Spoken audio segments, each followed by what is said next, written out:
સ્વાગત છે। Bharuch railway station જય શ્રી રામના જયઘોષ સાથે ગુંજી ઉઠ્યું। જિલ્લા ભાજપ દ્વારા આસ્થા ટ્રેનનું ભવ્ય સ્વાગત કરાયું। વડોદરાથી અયોધ્યા ધામ જતી ટ્રેનમાં સવાર દર્શનાર્થીઓને ભરૂચ જિલ્લા ભાજપે શુભકામનાઓ પાઠવી। ભરૂચ રેલવે સ્ટેશન જય શ્રી રામના જયઘોષ સાથે ગુંજી ઉઠ્યું। વડોદરાથી અયોધ્યા ધામ જતી ટ્રેનના દર્શનાર્થીઓનું જિલ્લા ભાજપ દ્વારા ભવ્ય સ્વાગત કરી શુભકામનાઓ અપાઈ હતી। રામ જન્મભૂમિ અયોધ્યા ધામમાં વડાપ્રધાન નરેન્દ્ર મોદીના હસ્તે કરોડો હિન્દુઓના આરાધ્ય દેવ ભગવાન શ્રી રામના ભવ્ય મંદિરની પ્રાણ પ્રતિષ્ઠા 22 જાન્યુઆરીએ કરાઈ હતી। ગુજરાતમાંથી પણ રામ ભક્તો અને દર્શનાર્થીઓ શ્રી રામ ભગવાનના દર્શન કરી શકે તે માટે આસ્થા ટ્રેન શરૂ કરાઈ છે। વડોદરાથી અયોધ્યા ધામ જતી આસ્થા ટ્રેન પ્રસ્થાન થઈ હતી।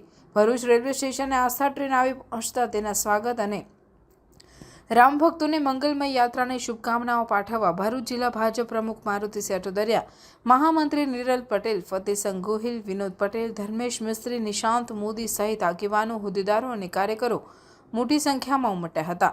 આસ્થા ટ્રેનનું ભરૂચ સ્ટેશન પર આગમન થતાં સ્ટેશન પરિસર જય શ્રી રામના ગગનભેદી નાદથી ગુંજી ઉઠ્યું હતું।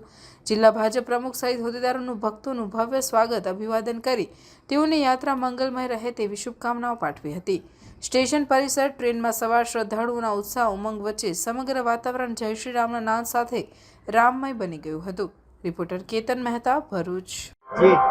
કરોડો હિન્દુ સમાજના આરાધ્ય દેવ એવા ભગવાન શ્રી રામનું, દેશના વડાપ્રધાન, ગુજરાતનું ગૌરવ, વૈશ્વિક નેતા આદરણીય નરેન્દ્રભાઈ મોદી સાહેબના કરકમલોથી 22મી તારીખે અયોધ્યા ખાતે ભગવાન શ્રી રામની મૂર્તિનું સ્થાપના કરવામાં આવી।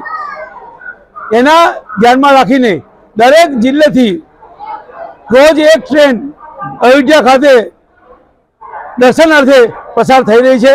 ત્યારે ભરૂચ જિલ્લો ભારતીય જનતા પાર્ટી આજ રોજ વડોદરાથી ઉપરેલ હિન્દુ હૃદય સમ્રાટ એવા ભગવાન શ્રી રામના મંદિરે દર્શન કરનાર જેના દર્શનાર્થીઓને આવકારવા અને સ્વાગત કરવા માટે આજે ભરૂચ જિલ્લા ભારતીય જનતા પાર્ટીના સૌ કાર્યકર્તાઓ ભેગા થયા છે।